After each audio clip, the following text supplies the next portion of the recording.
যত ঘুম তত ঘুম, যত খাওয়া তত খাওয়া। আসসালামু আলাইকুম। আজকের টপিকসটা হচ্ছে আমরা যতই শরীরকে আরাম দিব আমাদের শরীর কিন্তু ততই বেশি আরাম চাবে। আর আমরা যতই আমাদের আহারটা বাড়িয়ে দিব, খাবারের চাহিদাটা বাড়িয়ে দিব, ততই কিন্তু আমাদের শরীরটা খাবারটা চাবে। তো এই দুইটা জিনিসই কিন্তু আমাদের শরীরের জন্য খুবই ক্ষতিকর।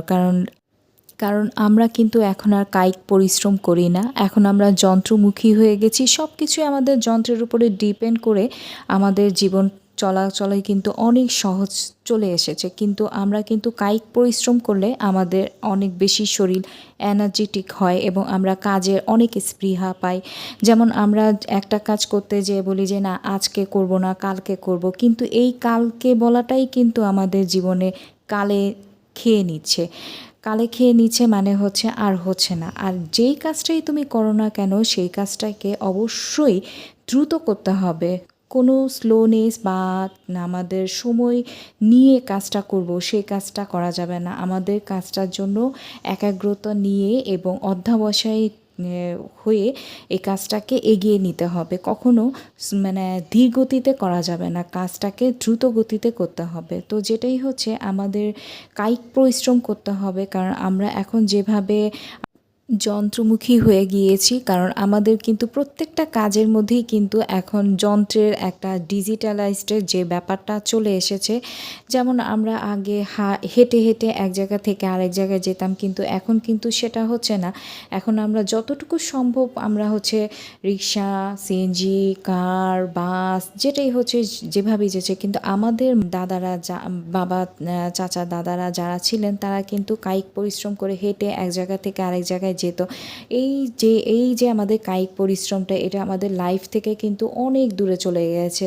দেখা গেছে আগে যে আমাদের, এখন তো আমরা সবাই সার্ভিস ক্লিনারের উপর ডিপেন্ডেন্ট, কিন্তু আগে যেটা আমাদের মা চাচিরা কিংবা আমাদের দাদি নানিরা কি করেছে, তারা নিজেরাই নিজেদের ঘর সামলিয়েছে। আমরা যদি দেশের বাইরের দিকে কথা চিন্তা করি, তাদের কিন্তু কোনো সার্ভিস ক্লিনার থাকে না, তারা নিজেরাই করে। দেখা গেছে আমাদের বাংলাদেশের তুলনায় দেশের বাইরের যারা ফরেন কান্ট্রিতে আছে ফরেনাররা, তা ওদের যেই হেলথনেসটা, তার সাথে কিন্তু আমাদের হেলথনেসটা কোনোভাবেই তুলনা করা যায় না। কারণ তারা অনেক বেশি স্ট্রং আমাদের চাইতে। হয়তো তারা কায়িক পরিশ্রম করতেছে প্রচুর পরিমাণে, তাদের স্ট্রাগল করতে হইতেছে লাইফে অনেক বেশি।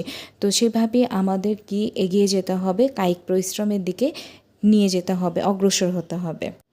আর ওই যে বললাম খাবার খাওয়াটায় আমি আমার লাইফ থেকে বুঝি যতটুকু, যে আমি যতই খাই না কেন আমার খাবারের রুচি কিন্তু বেড়ে যায়।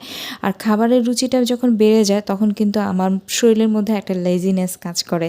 তো আমার একটু মনে হয় আমি একটু রেস্ট করি। তো সব কিছু মিলিয়ে দেখা যাচ্ছে যতই তুমি খাবে, যতই তুমি শরীরকে আরাম দিবে, ততই বেশি শরীর আরাম চাবে। যতই বেশি তুমি লেজিনেস তোমার লাইফে নিয়ে আসবে, ততই বেশি কিন্তু তোমার শরীরে অসুস্থতা কিংবা তোমার সিকনেসটা তোমাকে আঁকড়ে ধরবে।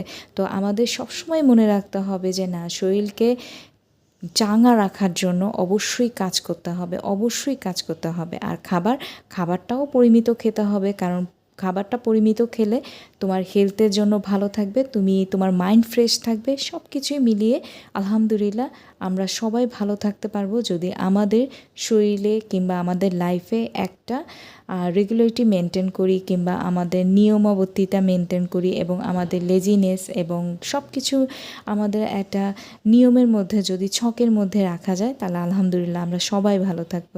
ছোট্ট একটা ভিডিও নিয়ে চলে এসেছিলাম। আল্লাহ হাফেজ।